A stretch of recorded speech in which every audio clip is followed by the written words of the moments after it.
Ótimo. Bom dia a todos. Me chamo Denison Gonçalves Chaves. Essa aula está sendo transmitida aí para os nossos alunos de Direito Constitucional 3, a disciplina sobre processo constitucional. E hoje o tema da aula vai ser sobre a ação declaratória de constitucionalidade, anteriormente chamada de ação direta de constitucionalidade. Eu gostaria só de enquadrar novamente os nossos alunos em que tópico do conteúdo nós estamos. Bem, já falei para vocês que o controle de constitucionalidade ele pode ser exercido de duas maneiras. Ele pode ser um controle difuso, que é exercido aí por qualquer juiz ou qualquer tribunal, e o controle concentrado, que é aquele controle, aquela análise da compatibilidade das leis com a Constituição, que é realizada por um órgão específico. Nesse caso, o órgão específico no Brasil, esse órgão especial é o Supremo Tribunal Federal, ok? O STF. Também gostaria de destacar aos senhores que o STF ele realiza os dois tipos de controle. Ele realiza o controle difuso, uma vez que ele é um tribunal, ou seja, ele é a última instância da jurisdição brasileira, e ele realiza o controle concentrado, ou seja, julga aquelas causas que têm conteúdo constitucional, ok? O que nós estamos trabalhando hoje é o controle concentrado de constitucionalidade, aquele em que o STF atua como um órgão especial, analisando a compatibilidade ou não de leis com a Constituição. Nós sabemos que esse controle concentrado ele se dá por maneiras específicas, quais sejam a ação declaratória de constitucionalidade, a ação direta de inconstitucionalidade, a ação direta de inconstitucionalidade por omissão e a arguição de descumprimento de preceito fundamental, além também da reclamação constitucional. Cada aula será especificamente sobre uma dessas ações do controle concentrado. Começando pelo histórico acerca dessa questão da ação declaratória, que antigamente era ação direta de constitucionalidade, é importante dizer que a ação declaratória ela não surgiu com a Constituição de 1988. Isto é, ela não é produto do poder constituinte originário. Ela é uma manifestação do poder constituinte derivado. Bora relembrar quais são os termos? Poder constituinte originário é aquele que cria uma nova Constituição, rompendo com uma anterior, e poder constituinte derivado é aquele que altera o texto constitucional por meio aí das emendas à Constituição, de acordo com o artigo 60 da nossa atual Constituição. Essa emenda é a emenda número 3 de 1993, ou seja, 6 anos depois de nós termos promulgado a Constituição de 88, tivemos uma alteração e o surgimento da ação direta, ou também chamada ação declaratória de controle de constitucionalidade. E também nós tivemos outra alteração nos rolos de legitimados da ação da ADC, que eu vou chamar agora de ADC, que aconteceu em 2004 com a famigerada emenda número 45, de maneira que os mesmos legitimados para ação direta de inconstitucionalidade são os legitimados para ação declaratória de constitucionalidade, que eu chamarei agora de ADC.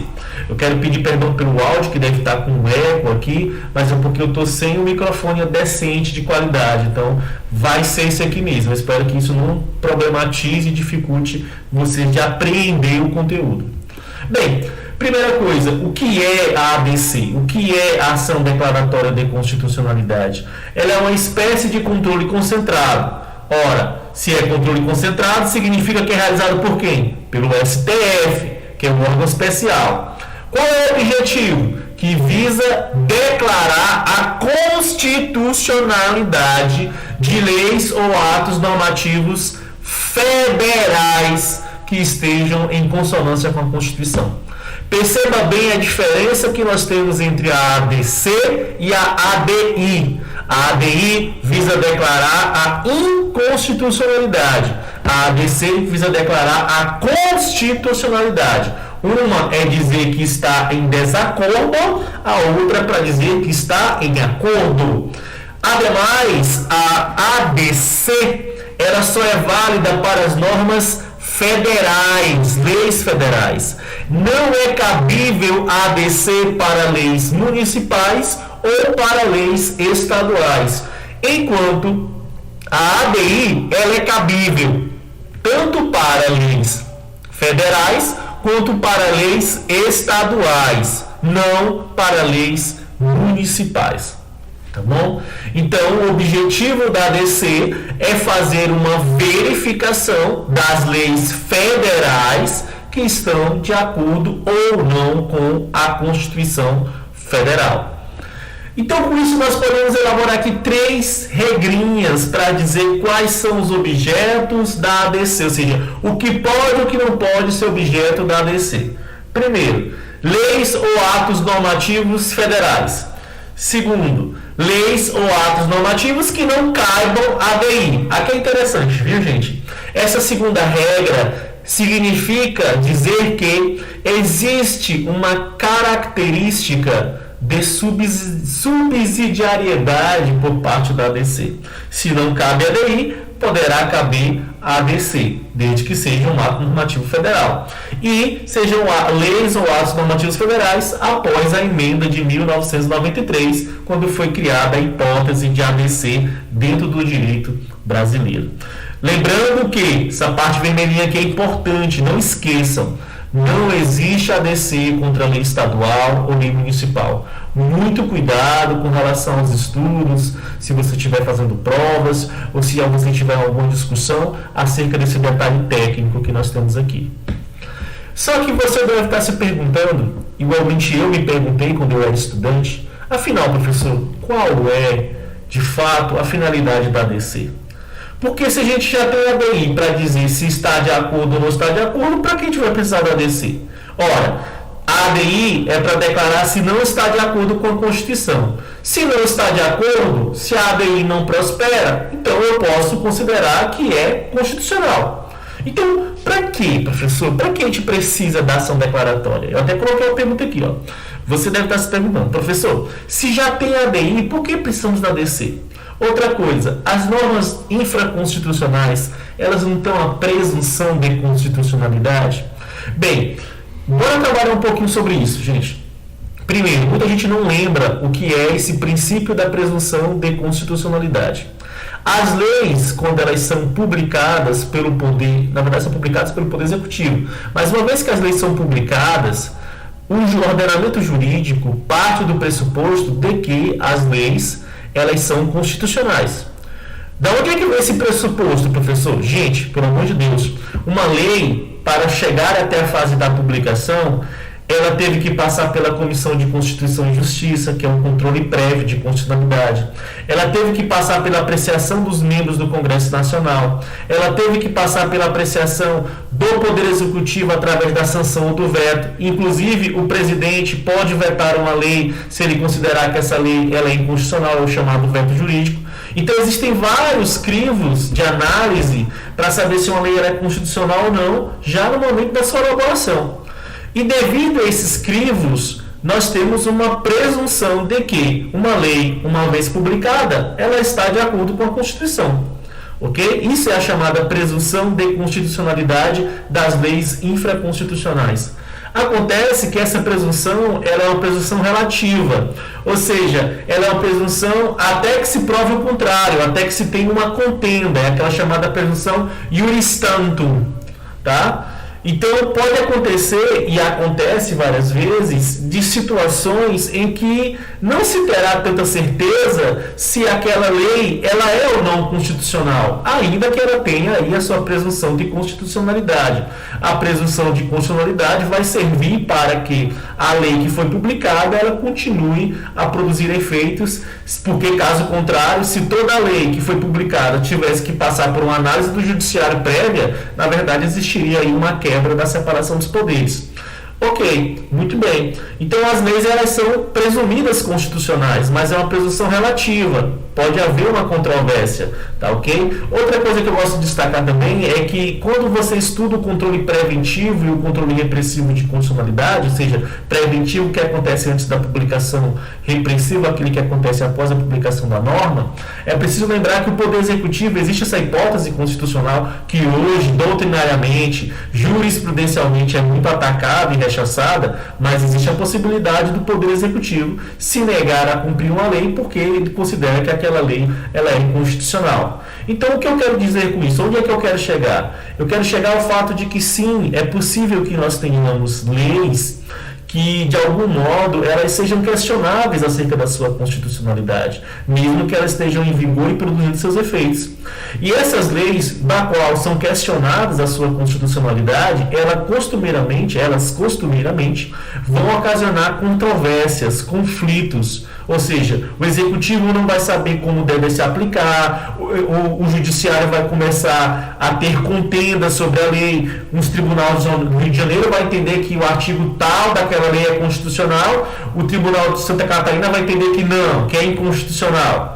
Então, pode acontecer essas controvérsias, que são controvérsias entre o Poder Executivo e o Poder Judiciário, ou controvérsias dentro dos próprios tribunais, ocasionando uma geração de várias jurisprudências contraditórias entre si. Tá bom? Então, por que nós temos a ADC? Para solucionar essa controvérsia. A ADC é como se fosse uma decisão final, a palavra final do órgão judicial mais importante do país, que é o STF, para dizer de fato se aquela lei é constitucional ou não e solucionar essas pacificações, ou melhor, solucionar essas controvérsias através de uma pacificação jurídica pela opinião do STF. E como é que soluciona, professor? Basta você lembrar que as decisões tomadas pelo STF no controle concentrado, elas são decisões que nós chamamos com eficácia erga omnes, ou seja, a eficácia para todos. Então, uma vez que o STF decide alguma questão de constitucionalidade de uma lei em sede de ADC, essa sentença, essa decisão judicial vai ser observada por todo o Poder Judiciário e pelo Poder Executivo. Bem, acerca dos critérios técnicos, a legitimidade para a ADC, ela corresponde às mesmas legitimidades que é feita para a ADI.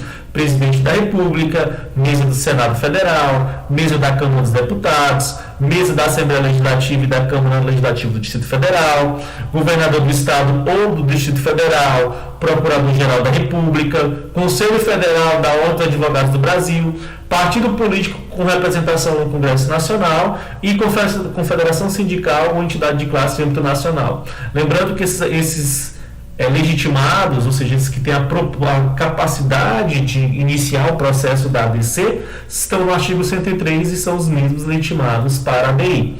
Ademais, é preciso levar em consideração também que, fora o presidente da República e a mesa do Senado e a mesa da Câmara dos Deputados, os demais legitimados, como o governador, o procurador também não entra nessa linha, mas governador, partido político, confederação sindical e entidade de classe e o Conselho da Ordem, eles só podem, de algum modo, eles podem participar da legitimidade da ADC se comprovar a pertinência temática, ou seja, eles podem propor uma ADC desde que tenha a pertinência temática do objeto dessa ação junto com a sua representatividade e a sua legitimidade. O mesmo equivalente aí aplicado à ADI. Bem, trabalhando com relação à peça, que é uma peça que, por exemplo, que vai fazer exame de ordem pode cair, que vai fazer uma prova para o Ministério Público também pode cair, e você no seu dia a dia pode fazer na sua atividade, sei lá, jurisdicional, estudando para o concurso, etc. Os requisitos para a peça da ADC é, primeiro, indicar lei ou ato normativo federal a ser declarado constitucional. Óbvio, se você vai, a ADC é uma ação que vai em tese na lei, você tem que indicar qual é, se é a lei inteira, se é apenas um artigo da lei, um inciso da lei, etc. Segundo, além de indicar o dispositivo normativo, você deve também indicar os fundamentos jurídicos. Tá? Quais são os fundamentos jurídicos para que se possa considerar de fato que esse artigo, esse inciso, esse dispositivo, ele deve ser lido e interpretado como de acordo com a Constituição? Você deve, no pedido também, na ação, fazer um pedido de declaração de constitucionalidade. E um dos mais importantes, porque é um requisito essencial, demonstrar na ADC de que existe uma controvérsia judicial relevante. Aqui está um critério, aqui está um requisito que não é previsto e não é visto na ADI. É um requisito tão somente da ADC, qual seja, demonstrar que existe uma controvérsia judicial relevante. Eu não acabei de dizer para vocês que o fundamento para a existência da ADC é que existe de fato uma controvérsia entre os tribunais ou entre o Poder Judiciário e o Poder Executivo? Ora, se esse é o objetivo da ADC, coerentemente você pode, logicamente, interpretar que deve-se, na peça, demonstrar isso. Caso contrário, sua peça ela perde coerência, ela perde poder de argumentativo, ela perde até sentido.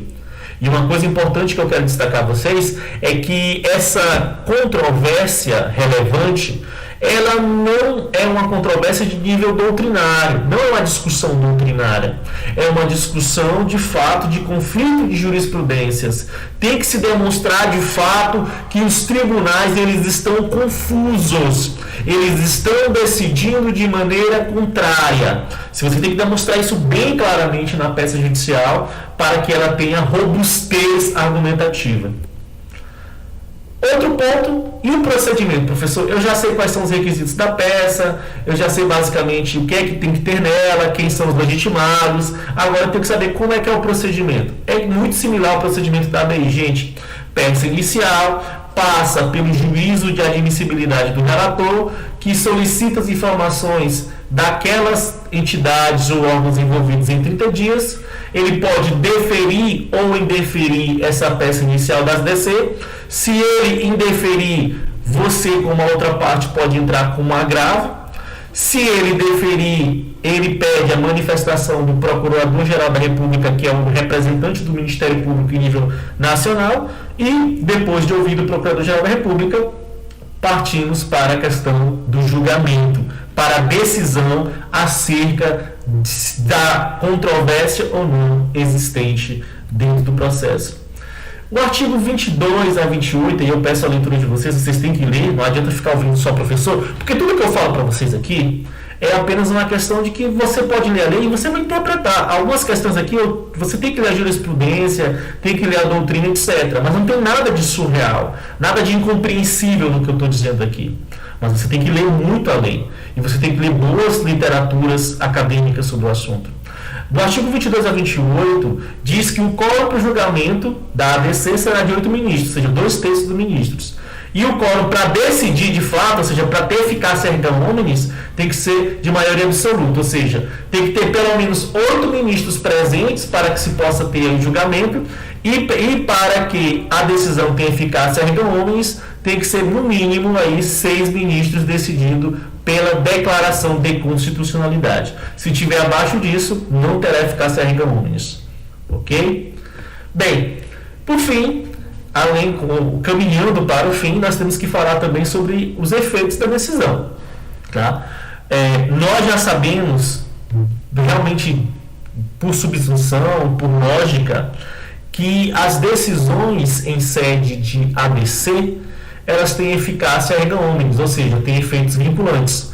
Eles vinculam todos os tribunais e vinculam o Poder Executivo. Significa dizer que o Executivo não pode se negar a cumprir uma decisão judicial do STF, ADI ou ADC, e também de que o próprio judiciário, os tribunais, agora não terão mais uma controvérsia, eles deverão seguir à risca o que diz o STF sobre aquele caso. Além disso, a outra questão acerca do efeito da decisão do STF em nível de ADC é que é uma eficácia ex tunc, ou seja, desde então. Basicamente tem um efeito retroativo, desde a origem daquela norma, que vai se considerar que aquela norma está de acordo com a Constituição. Agora, existe uma questão interessante doutrinária. A doutrina entende que quando a decisão em sede de ADC foi improcedente, ou seja, se eu estou dizendo que a decisão em sede de ADC ela é improcedente, estou dizendo então que aquela norma é inconstitucional e não constitucional. Quando o resultado for improcedente, ou seja, quando se verificar que aquela norma realmente ela não tem compatibilidade com a Constituição, o efeito ele será ex nunc, ou seja, será a partir da decisão do judiciário, ou seja, não retroagirá. Ex nunc significa nunca retroage. A partir daquela decisão é que vai começar a gerar os efeitos dela.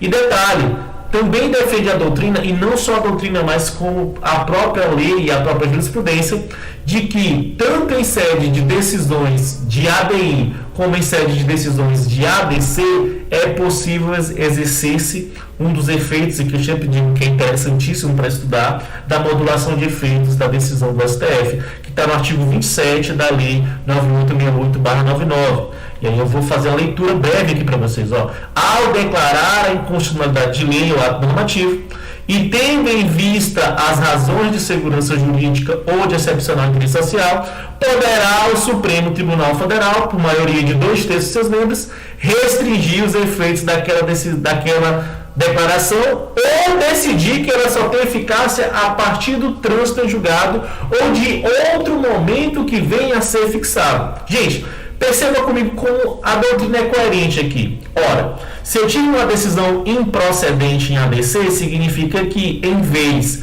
de ser declarada a constitucionalidade, houve, na verdade, um reconhecimento de inconstitucionalidade. Então, o artigo 27 da 9868 vai dizer, olha, se é declarado inconstitucional, em vista disso, o STF ele tem esse poder, essa prerrogativa de alterar os efeitos da decisão. E se você pensar o porquê desse artigo 27, é para que se evite problemas maiores. Por exemplo, imagina aí uma lei que é declarada inconstitucional em 2015, mas essa lei é de 2005. 10 anos que ela produziu efeito e esses efeitos foram todos inconstitucionais. Olha o prejuízo que isso pode ocasionar. É por isso que é permitido a questão da modulação de efeitos. Claro, isso é uma visão otimista que eu estou falando. Você pode ter uma visão mais pessimista e acreditar que a modulação de efeito, por exemplo, ela pode ser o reconhecimento legal de um ativismo judicial, por aí dizer. Fica claro, você pode pensar o que você quiser e fundamentar, basicamente. Além disso, eu quero trazer algumas observações, né? Não cabe na ADC intervenção de terceiros, recursos, salvo embargos declaratórios. Os embargos declaratórios são aqueles que servem para trazer uma claridade acerca do entendimento da decisão, e a ação rescisória também não é possível. A ação rescisória não é possível em sede de ações diretas ou ações diretas de constitucionalidade ou de inconstitucionalidade. Existe a possibilidade de medida cautelar em ADC, igualmente existe em ADI. Você já sabe que a medida cautelar ela tem que ser fundamentada no periculum in mora e no fumus boniuris. A medida cautelar em sede de ADC ela deve ser concedida pelo pleno, tá? Com maioria absoluta, ou seja, no mínimo 6 ministros têm que concordar pela medida cautelar. O prazo do efeito dessa medida cautelar é, em regra, 180 dias, tá bom? E um dos efeitos dessa medida cautelar em sede de ação declaratória é a suspensão dos processos sobre aquela matéria. Gente, presta atenção comigo aqui. Eu estou dizendo que a ADC, eu vou lembrar você várias e várias vezes, até você, eu não quero que você decore o conteúdo, eu quero que você compreenda a lógica. Olha a lógica do raciocínio. Se a ADC ela serve para que situações de controvérsia sejam solucionadas, então você tem que entender o seguinte: temos uma ADC. O proponente, o legitimado, pediu para que fosse declarada uma medida cautelar, porque ele disse, olha, o STF, se você não declarar logo essa medida cautelar, pode gerar muito mais riscos, perigos, coisas irreparáveis. Então o que é que ele pensa? O STF, realmente, de fato, temos que decidir logo essa medida cautelar. Então o que acontece? Gente, os processos judiciais que estão em contrariedade, ou seja, tem processo que tem parecer favorável, tem processo que tem parecer desfavorável, está uma balbúrdia nos tribunais. Todos eles são suspensos. Por quê? É para suspender essa controvérsia. Então faz todo sentido de que um dos efeitos da eficácia da decisão da medida cautelar é a suspensão dos processos que envolvem a lei que é basicamente objeto da ADC. Porque assim, suspende os processos, espera sair a decisão final em ADC, e quando sair a decisão final da ADC, aí sim é que nós poderemos solucionar definitivamente os processos, né, e a questão que envolve essa lei que foi objeto da ação declaratória.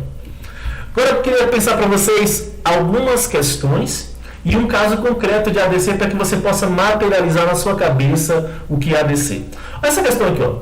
A decisão de declaração de constitucionalidade ou de constitucionalidade de uma norma em controle concentrado não possui efeito vinculante em relação aos demais órgãos do Poder Judiciário. Obviamente, isso aqui está incorreto. Por quê? Olha o artigo 102, parágrafo 2º da CF. As decisões definitivas de mérito proferidas pelo Supremo Tribunal Federal nas ações diretas de inconstitucionalidade e nas ações declaratórias de constitucionalidade produzirão eficácia contra todos e efeito vinculante. Então, efeito concentrado é igual a decisão com efeito vinculante. Outra questão aqui para nós pensarmos. A declaração de inconstitucionalidade pode ser proferida por órgão fracionário de tribunal, em vista do princípio de presunção de constitucionalidade das leis. A declaração de inconstitucionalidade pode ser proferida por órgão fracionário do tribunal, ou seja, as câmaras, as sessões, as turmas, em vista do princípio da presunção de constitucionalidade das leis. Correto ou incorreto? Incorreto, gente. Esse aqui é o princípio da reserva do plenário. O cláusula de reserva do plenário. O que significa isso? Gente, no controle difuso, pode sim os tribunais decidirem a inconstitucionalidade de uma lei, mas tem que ser um plenário ou um órgão especial nos tribunais. Não pode ser as turmas. As turmas, elas podem declarar a constitucionalidade, mas a não constitucionalidade só pode ser declarada pelo pleno. Artigo 97 da nossa CF. Somente pelo voto da maioria absoluta de seus membros ou dos membros do respectivo órgão especial poderão os tribunais declarar a inconstitucionalidade de lei ou de ato normativo do poder público. Outra questão: o governador de estado tem legitimidade para ajuizar a ação declaratória de constitucionalidade em face de lei estadual perante o Supremo Tribunal Federal. Obviamente, isso aqui está incorreto, porque acabamos de dizer que a ADC só serve para a lei federal. A ADI, sim, é contra lei federal e lei estadual, mas a ADC não. A ADC é apenas contra atos federais. Está lá no artigo 102 da Constituição. A ADC discute apenas leis ou atos federais e não estaduais. Compete ao Supremo Tribunal Federal, principalmente a guarda da Constituição, cabendo-lhe a processar e julgar originariamente, a linha A ação direta de inconstitucionalidade de lei ou ato normativo federal ou estadual e, ou seja, a adição, a ação declaratória de constitucionalidade de lei ou ato normativo federal. Súmula vinculante editada pelo Supremo Tribunal Federal não pode ser objeto de ação direta de constitucionalidade. Essa resposta é correta, gente. A súmula vinculante, ela tem um processo próprio de visão e revisão e é uma matéria específica com relação à reclamação constitucional. Para terminar as perguntas, a decisão que declara a constitucionalidade ou a inconstitucionalidade da lei ou ato normativo em ação direta ou ação declaratória é irrecorrível, ressalvada a interposição de embargos declaratórios, podendo ser objeto de ação rescisória de competência do próprio Supremo Tribunal Federal. A resposta, claramente, ela é incorreta. Ela foi até certa parte correta.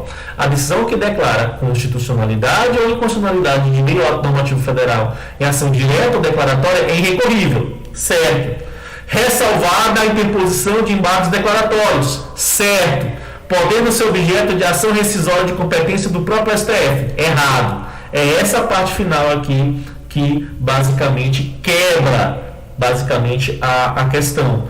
É o artigo 26 da Lei 9868. Ó. A decisão que declara a constitucionalidade ou a inconstitucionalidade de lei ou ato normativo em ação direta ou declaratória é irrecorrível, ressalvado em imposições declaratórios, não podendo igualmente ser objeto de ação rescisória.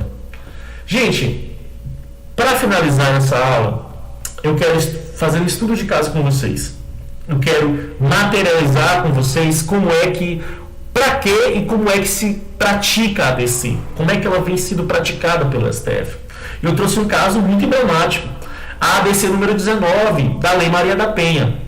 Por votação unânime no ano de 2012, o STF entendeu que o artigo 1, 33 e 41 da Lei Maria da Penha, que cria mecanismos para coibir a violência doméstica e familiar contra a mulher, é constitucional. Tá bom? Primeiro, bora entender o caso. Houve uma ação declaratória proposta pelo presidente da República, e aí, basicamente na época era o presidente, salvo engano, era Lula, tá? 2012. Houve uma interposição. O presidente pode, ele pode promover, ele pode propor a ADC? Pode. Então, legitimidade está ok. Por que o presidente ele propôs? Olha o que eu coloquei aqui na terceira linha. A presidência apontava a existência de conflitos da interpretação da lei, pois há diversos pronunciamentos judiciais declarando a constitucionalidade das normas e outras que reputavam as normas inconstitucionais. O artigo 41, principalmente, que nós tínhamos da Lei Maria da Penha, nos tribunais, muitos tribunais consideravam que esse artigo era inconstitucional. Outros consideravam que era constitucional. Então, começou aí uma controvérsia nos tribunais acerca da Lei Maria da Penha. Mediante isso, o presidente da República, ele foi lá e protocolou uma ADC, uma ação direta de constitucionalidade, para verificar. O STF, o artigo 41 da Lei Maria da Penha é constitucional ou é inconstitucional? Porque os juízes, eles estão decidindo de maneira contrária aí. E o que é que diz esse artigo 41 da Lei Maria da Penha? Diz assim, ó, aos crimes praticados com violência doméstica e familiar contra a mulher, independente da pena prevista, não se aplica a Lei 9.099 de 1995. É a lei dos juizados especiais.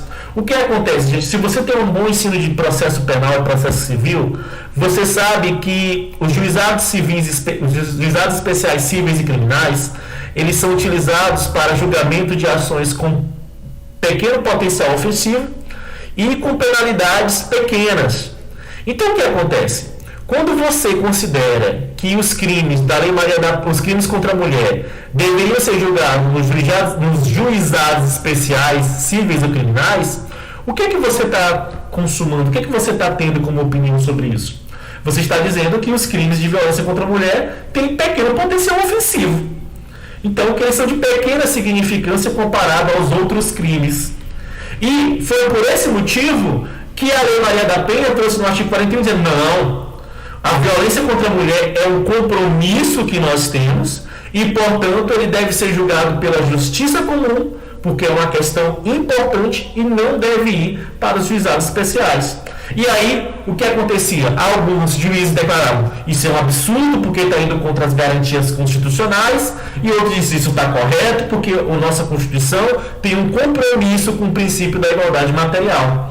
E foi decidido que o artigo 41, igual ao artigo 1º e o artigo 33 da Lei Maria da Penha, são constitucionais, tá ok? E olha o que o Ricardo Lewandowski fala no seu voto, que eu trouxe a fala dele para vocês. O artigo 41 da Lei Maria da Penha retirou os crimes de violência doméstica dos rolos de crimes de menos ofensivos, retirando dos juizados especiais, colocou em prática uma política criminal com um tratamento mais severo, concetâneo com sua gravidade.